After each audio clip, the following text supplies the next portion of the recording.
Hey everybody, welcome back to Mix It Up, and today we are making dumplings. I always say dumplings are my favorite food, I say burgers are my favorite food, fried chicken's my favorite food. Dumplings are definitely top 5. So I'm going to quickly talk about what you're going to need to make these dumplings. So this is 2 tablespoons of chopped Chinese chives, regular chives are also fine. 1 teaspoon of Taiwanese shallot sauce. You can get this in pretty much any Asian market. You know, if you can't get it, that's fine. I would just use chopped shallots instead. Half a grated carrot, 1 clove of finely minced garlic, half of a chopped spring onion, or scallion, whatever you call it. You're gonna need some soy sauce. This is smoked soy sauce because Seb likes to smoke a lot of stuff. Not in that kind of way, in the, you know, smoking for a food sense kind of way. But yeah, regular soy sauce you will need if you don't have smoked. If you can't get your hands on smoked, that's absolutely fine. 250 grams of minced beef. Now, you don't have to use minced beef. You can use any kind of minced meat you want, or you can use like whatever plant-based mince you can get your hands on either. If you're vegan, that's totally fine. It's all going to be kind of the same. You will need a packet of gyoza dumpling wrappers. You can get these in most Asian supermarkets in the frozen section. You can also make them yourself, which I won't be doing today, but if you want to see me do that, leave a comment below. It's kind of a little bit more hassle. It's not a big deal, but it just, you know, adds a substantial amount of labor onto this recipe. A little bit of sugar, some shukra. You're going to need some sugar for this recipe. This is brown sugar. You're not going to use all this, obviously. You just need a little pinch. And some neutral oil, an ingredient that seems to find its way into all my recipes. Just some neutral oil. You're going to need a little bit of fat to this, so neutral oil. Heads up, if you're making this with pork, you won't need to add any fat. So we're going to start making this recipe. It's very, very simple. The hardest part about making dumplings is the actual folding of the dumplings, which I'm going to break down for you in several easy steps. Hopefully it'll be easy to follow and you'll be able to make them. It just takes a little bit of practice. It's a little bit finicky, but making the mix itself is super easy, so that shouldn't be too much of a challenge. All right, so we got our little bowl here. We're going to add all ingredients. It's literally just adding everything into the bowl and mixing it. That is all there is to it. So I'm going to get my mince in, spring onions, carrot, garlic, Chinese chive, shallot sauce, and we're going to give this a little preliminary mix. Just this is all the kind of main ingredients before we get in any of our liquid stuff. So just give this a little preliminary mix. So once this has a little preliminary mix, we're going to add our liquids and our seasonings. So we're going to add some soy sauce, about, I'd say a tablespoon maybe, a little bit less, just a little drizzle. A drizzle of our neutral oil, a decent pinch of brown sugar, or any kind of sugar is fine. I'm just using brown because that's what we have and it adds a little bit of depth of flavor. And finally, like with all recipes, a pinch of salt. Don't go too heavy on the salt because there's already soy sauce in there. Just a little bit of salt. Don't go crazy on the salt. We can always add, we can't take away. And get back to mixing this guy up. So you're going to see that this is going to become kind of not sticky, but everything's going to be kind of sticking together like a burger patty or something like that. And that's exactly what we want. Okay, great, perfect. All right, so we're going to set up our little dumpling station here. A few things you're going to need. Your dumpling mix that we just made. Some dumpling skins. Don't take too many out of the packet at once because these do dry up a lot. If this is your first time making this recipe, you know, you're probably going to be doing it a little bit slower than me, or you want to practice, you want to get them right. So don't take out too many at once because they're going to start to crack here. When they start to crack here, you're not going to be able to fold them. It's going to be a living hell, okay? You don't want that to happen. Then you're going to need a little bowl of water for your fingers, and then something flat, whatever you're going to place your finished dumplings on. And finally, you will need a little teaspoon for your mix. So the thing about making dumplings is there's a few like very simple tricks to it. It's not difficult. It's actually very easy. I'm going to kind of teach you, break it down for you step by step. Very easy. Step number 1, just place 1 wrapper in front of you for now. Get 2 fingers, and you're just going to wet the outside of the dumpling wrapper all around. Not too much water. Just a little bit so all the outside of the dumpling wrapper is wet. Then we're going to get our mix, and you don't want to overfill your dumplings. That's one of the biggest mistakes you can make, and one of the easiest ones to make early on, okay? Because you probably want to have a dumpling with lots of filling, but don't worry, it will feel like there is. You basically just want like 1 teaspoon of filling like that, okay? And put it right in the middle. Perfect. Okay, now, so then you're going to want to take it up in your hands like this. Get this finger, your middle finger, the finger, all right? The middle finger, and you're just going to press the middle down. So you're already shaping it into kind of like the shape you want the dumpling to be. Just press it down like this. Then we're going to bring the 2 wrappers together with 1 finger between them so they don't touch. And we're going to start doing curtain folds, which is when you fold it on one side like this and press it in. So it's all one motion, folding it and pressing it in, folding it and pressing it in, folding it and pressing it in, folding it and pressing it in. So it's 5 folds, which is what you want. Give your table a little wipe if there's any water there from earlier. Set it on the table, and you're just going to make a nice little crescent moon shape as you pinch your dumpling together. Nice little crescent moon shape. Just press it down until you get this nice little shape. And there you go, that's one dumpling. That's how you make your dumplings, okay? So, very, very simple. I'll go and do it again and show you one more time. So, once more from the top. Dumpling on the table. Wet it all around. Not in the middle, just all around the edges. 1 teaspoon of dumpling mix. Get that in there. Have a cloth off here to the side that you can just keep drying your fingers with. Makes life a lot easier. Get it up. Shape it with your middle finger on your right hand. Get it together.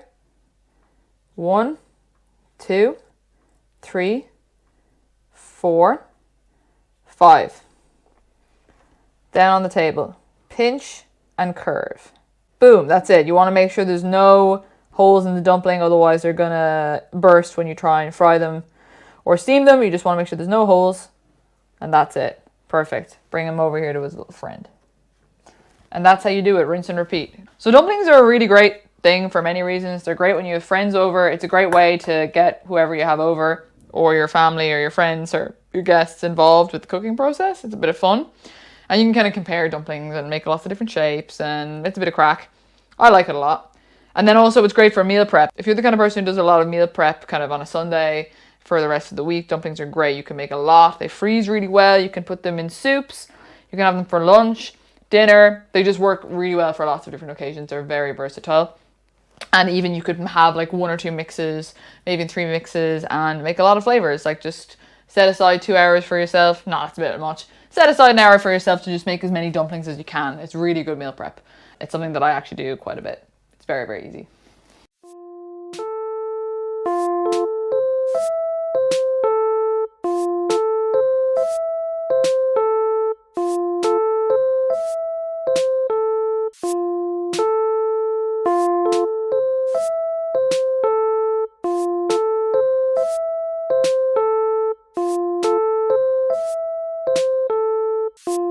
That's done. Okay, now we got our dumplings all sitting pretty over here to the side. But dumplings are only half of this recipe. Dumplings with a dumpling dipping sauce, it's not even a meal. It's not even a snack. If someone gave me dumplings and didn't give me anything to dip them in, I'd be like, get out of my house. Except for they'd never be invited over in the first place. But anyway. So, little bowl, whisk of any size and variety is fine. And we're just going to make a very simple dumpling sauce. So I've got some honey here. We're going to get like a decent teaspoon of honey. You know, when you kind of dip it in and it kind of, you know, all clings on. Drip this dude off. Half a teaspoon of our Taiwanese shallot sauce from earlier. You can leave the spoon in there. Why not? Maybe we won't even need the whisk. Then we have some Chinese xinjiang? I don't really know how to pronounce that. I'm butchering that pronouncement. Very sorry about that. And we're just going to put a splash of that in here. You know when I say splash, a pinch, but like you can look, it's about a tablespoon. A little splash of that in there. About a tablespoon. Yeah, that looks good. And the same amount of vinegar as our smoked soy sauce, which is going in here. And then we have somebody you might recognize from a past episode. We got a little cameo appearance here of our fermented hot sauce. Hello! I told you it was very versatile and useful. We're going to put it in this dipping sauce right now. We'll measure it out, why not? And then we're literally just going to mix all of this together. Forget about this, we're not going to need this. And then we're just going to give this guy a little taste. Don't taste too much because it's dumpling dipping sauce. It's going to be strong. Just a little taste. Just a little taste. Oh. Dumpling sauce should be like, it should just make you salivate. I know that's kind of gross, but it should be vinegary, a little bit sweet, a little bit spicy, tons of umami, but definitely should have like a vinegary kind of kick. So good. Enough chit chat. Let's cook these dumplings. They're not going to cook themselves. I know the excitement of the dumpling making. I got a little sauce on my t-shirt. Okay, so dumplings, cooking dumplings. 1,000 ways to skin a cat, just as many ways to cook dumplings. I can think of at least 3, okay? Today we're gonna do the one that the most people will be able to do with the smallest amount of equipment. All you need is a frying pan and a lid. So, eyes on me. Let's do this. Put the pan on full heat. You're gonna put a little bit of neutral oil in the pan. Just a little bit. And we're gonna heat this guy up. The way we're making these today is like the traditional preparation of gyozas. Or gyoza. Gyoza? I think the plural of gyoza is gyoza. I'm not sure. But we need to get the bottom of these really, really crispy.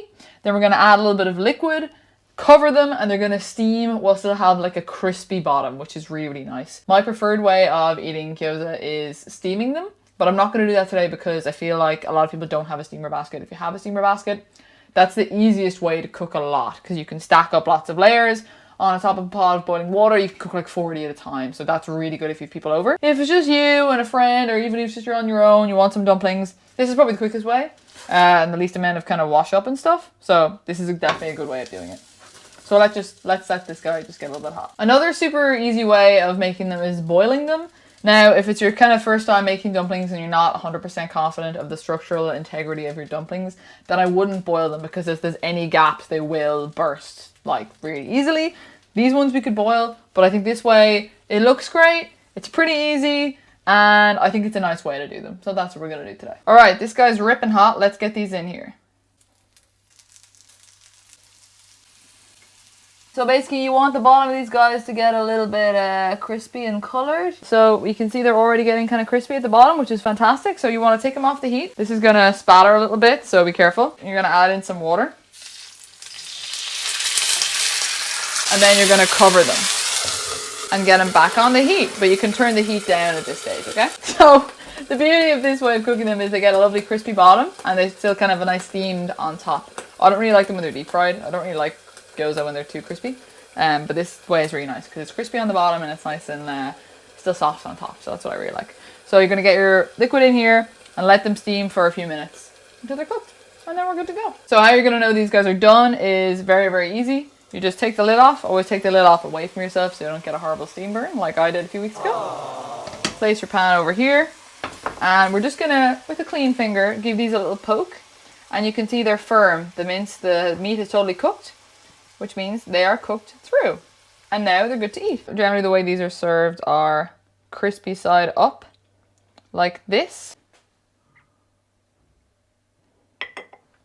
Like that. And there you have it, my dumpling recipe for you to use and enjoy whenever you want. Delicious dumplings, nice little dipping sauce. It all looks unreal. Can't wait to eat it.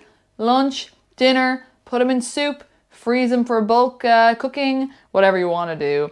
Thank you so much for watching. Mix it up. Don't forget to like and subscribe.